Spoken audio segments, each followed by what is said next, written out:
So in this video, what I wanted to do is show everybody just a real quick example about how you can try to capitalize and really punish an opponent on turn one due to a deployment mistake. So there was no gotcha. I told my opponent how far my immolator could go on turn one, and I let him know that it's going to scout 6, it's going to move 12, so that's 18 inches. Then it's going to disembark 3, so they're going to go 21 inches on turn one. He chose to still put one Lancer here, one Lancer here, and then Azrael and the Inner Circle Companions here. Now, I had significantly more units than him, so I was deploying a little bit. I had deployed a bunch of things, but I had saved an immolator with 5 Dominions for it. So what I did was I looked at this spot here and just did the math. After he had deployed, I went 18 inches gets me here. That gets me within 9 for the multi-meltas that are on the actual immolator.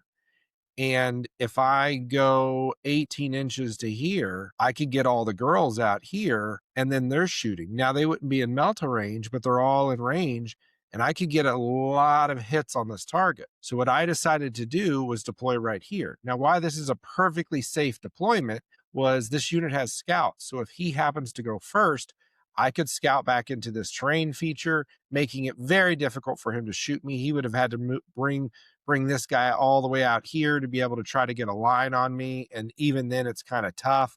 He could maybe get a line here, but it's not a great line. And he's got to bring this unit really far forward. So it was a safe deployment, safe adjacent for me, but it was a very difficult deployment for him. So what ended up happening was I went first. So once I went first, I scouted this bad boy 6 inches.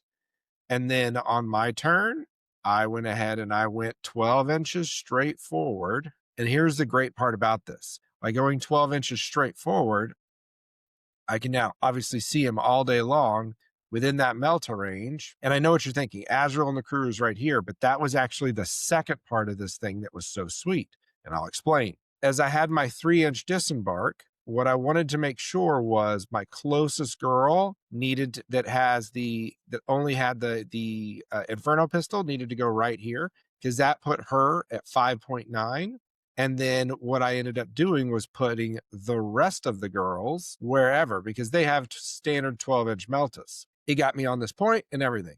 So what ended up happening, I shot the Hunter Killer, the Heavy Bolter, and the Multi-Melta at them because it would have had the benefit of cover, so I wanted to make sure to shoot that first. If I remember correctly, I got this bad boy down to like 4 health with these shots. Now, I wanted to secure this kill. I wanted there to be no question that I blew this thing off the board because what I was sending up here was 170 points and this unit was 160 points, but it was one of his only real 2 shooting units. So I did spend a CP to throw a grenade, which took this guy down to 1 health, and then all of my girls shot. I would have, just so you know, been willing to try to charge and, go for that 6-inch charge and tank shock if I had to make sure I killed it. But they did shoot and they were able to kill that rhino. Now, the beauty of this was I killed that. He asked, I had generated a 6 on my turn on the miracle dice. So on his turn, he did not move this Gladiator Lancer because his thought was, I'm just going to shoot your immolator. Okay, great, wonderful. I wasn't too scared because this big gun only had 2 shots and I had a 6. Here was the great part about this. He moved Azrael and the crew. He moved them all the way to the wall and he measured and he was like, okay, that's about 3 and change. So he thought I could get a few on the outside of the wall. And that's exactly what he ended up doing. But here's why this was such a good move, because when he did this, I went ahead and rolled my reactive move. Now I got really lucky and I did roll a high reactive move. So the reason I loved this was because I rolled a 6, I was able to block his movement. And what I mean by that is that you got to keep your units within 2.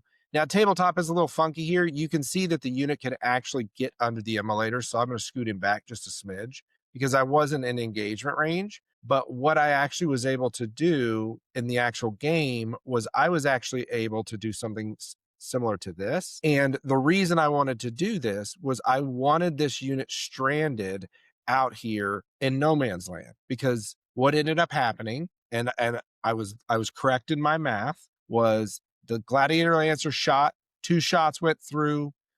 I failed one. I used my 6 on the other.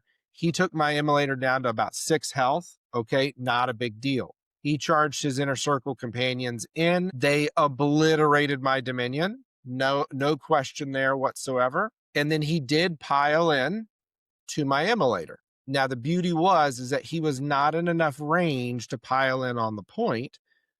So then what ended up happening on the next turn, and I don't have it down here, I fell my immolator back and I brought sanctifiers, another immolator, and other dominions out, shot them all to heck, and they ended up dying. I believe I also bought some retributors in here, because I looked at this and went, this is 180 points with Azrael. We're looking at like a 240 point unit and his CP generator. It was, if I can kill everything that's on this flank, then it was wide open. And it ended up becoming that way. So all because I was willing to make the risky play and really commit into this one gladiator, and then saw that he has a melee unit here that I can try to jail with my 60 point unit. Then what ended up happening was I was able to completely flip this flank and really set the pace from the very beginning of the game.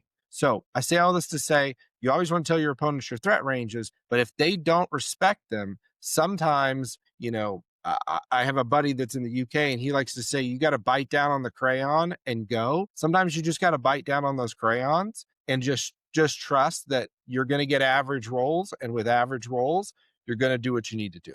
So drop a like for the Emperor and subscribe for more 40K lore and meta breakdown, because in the grim darkness of the far, far future, there is always more to break down.